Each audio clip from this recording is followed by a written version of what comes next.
ప్రభుత్వం ప్రవేశపెట్టిన budget different అని ఏపీ ఇండస్ట్రీస్ నాయకులు తెలిపారు. మధ్యతరగతి ప్రజలకు మేలు చేకూర్చేలా 5 లక్షల ఆదాయం వరకు సంపాదించే వారిపై 5% ట్యాక్స్ తగ్గించడం సంతోషంగా ఉందన్నారు. అలాగే చిన్న తరహా పరిశ్రమలకు మేలు చేకూర్చేలా ఉందంటున్న ఇండస్ట్రీస్ నేతలతో మా ప్రతినిధి మధు ఫేస్ టు ఫేస్. కేంద్ర ఆర్థిక మంత్రి అరుణ్ జైట్లీ 4వసారి బడ్జెట్ను ప్రవేశపెట్టారు. ఈ నేపథ్యంలో బడ్జెట్పై మాట్లాడేందుకు బడ్జెట్ ఇండస్ట్రీస్ మీద ఎటువంటి ప్రభావం చూపుతుంది, ఎటువంటి ఊతమిస్తుందో మనతో మాట్లాడేందుకు ఏపీ ఇండస్ట్రీస్కి సంబంధించిన నాయకులు మనతో ఉన్నారు. పొట్టూరు భాస్కర్ గారు, జనరల్ సెక్రటరీ.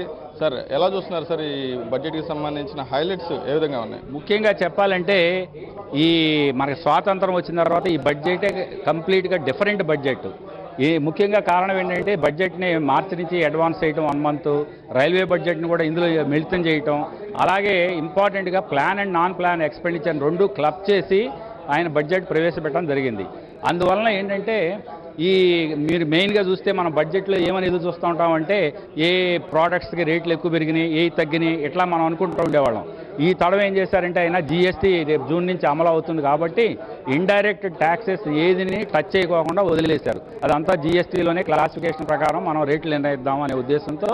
అందువల్ల ఏంటంటే మనం ఏమి ఫలానా పర్టికులర్ ప్రోడక్ట్ పెరిగింది తరిగిందని చెప్పుకోవడానికి వీలేదు. ఇక డైరెక్ట్ ట్యాక్సెస్గా పరంగా చూస్తే ఈ up to 5 lakhs 2.5 to 5 lakhs స్లాబ్కి ఒక 5% తగ్గించి అది సామాన్య ప్రజానీకానికి ఊరట కలిగించారు. మన రాష్ట్రపరంగా కనుక చూస్తే ముఖ్యంగా నాకు బాగా ఇంపార్టెంట్గా అనిపించింది ఏంటంటే పోలవరం ప్రాజెక్ట్ అనేది మనకి లైఫ్ లైన్ ప్రాజెక్ట్ కాబట్టి దీనికి నాబార్డ్ ఇరిగేషన్ ఫండ్ అనేదాన్ని 40,000 కోట్లకు పెంచి మనకి ఈ ప్రాజెక్టుకి మాత్రం ఏమాత్రం భయపడాల్సిన పని లేదు, సరిపడా ఫండింగ్ అనేది వస్తుందనేది ఒక నమ్మకం కలిగించారు. రెండోది ఏంటంటే అమరావతి రైతులకి వాళ్ళు చేసిన త్యాగాలకి వాళ్ళు కనుక సేల్ చేసుకున్నప్పుడు ఆ ల్యాండ్కి సంబంధించిన క్యాపిటల్ గెయిన్స్ అనేది లేకుండా చేయటం ఒకటి. ఓవరాల్గా హెల్త్ ఆఫ్ ద కంట్రీని ఇంప్రూవ్ చేయడానికి తీసుకున్న స్టెప్గా ఉంది.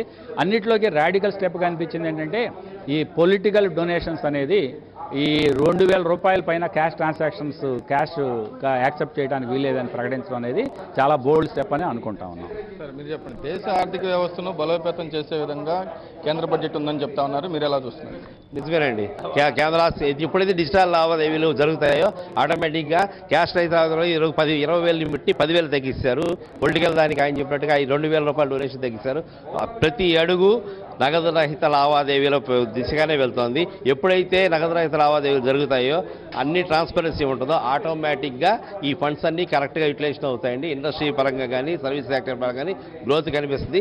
ఇది వెంటనే ఇవాళ జరిగింది కాబట్టి ఇవాళే మనకు రిజల్ట్ కనబడదు. 2-3 yearsలో మన economy will Boost like anything. Polavaram మనకి జీవనాడి, అటువంటి పోలవరానికి డైరెక్ట్గా ఎందుకు అనౌన్స్మెంట్ జరగలేదు? రెండోది రైల్వే జోన్ డిమాండ్ అనేది ఎప్పటి నుంచో ఉంది, దాని మీద కూడా ఒక ప్రకటన రాలేదు. దాన్ని ఎలా చూస్తున్నారు? అయితే ఖచ్చితంగా ఈ విషయంలో ఎందుకంటే ఇంతకుముందు బడ్జెట్స్ ఉన్నటువంటి విధానం వేరండి, ఈ రోజు చూసినటువంటి బడ్జెట్ ప్రవేశపెట్టిన విధానం వేరు. మనం ఫిబ్రవరి 28 బడ్జెట్ ప్రవేశపెట్టుకునే వాళ్ళం ఎవ్రీ ఇయర్. ఈ సంవత్సరం ఫిబ్రవరి 1కి మార్చారు. అట్లాగే ప్రణాళికేతర వ్యయం, ప్రణాళిక వ్యయం అనేది డిఫరెంట్గా ఉండేది. దాన్ని తీసేసి sector wise allocation, ministry wise allocation, sector wise allocation అనే ప్రాసెస్లో ఒక కొత్త విధానంలోకి రావడం, రైల్వే బడ్జెట్ని యూనియన్ బడ్జెట్ని రెండింటిని కలిపి రావడం, ఇట్లా 3 అంశాలతో ఈరోజు బడ్జెట్ రావడం జరిగింది. సో ఇది ప్రత్యేకంగా దీనికి ఇది అని ఎలకేషన్ జరగకపోయినా ఆ కన్సర్న్ మినిస్ట్రీ నుంచి ఆ ప్రాజెక్ట్ని బట్టి గవర్నమెంట్ యొక్క పాలసీలను బట్టి ఖచ్చితంగా ఆ అలాట్మెంట్స్ ఖచ్చితంగా జరుగుతాయి. టోటల్గా అరుణ్ జైట్లీ ప్రవేశపెట్టిన బడ్జెట్ చాలా బాగుందని వారంతా కూడా హర్షం వ్యక్తం చేస్తున్న పరిస్థితి కనిపిస్తోంది. కెమెరా పర్సన్ సురేష్తో మధు, HM TV, విజయవాడ నుంచి.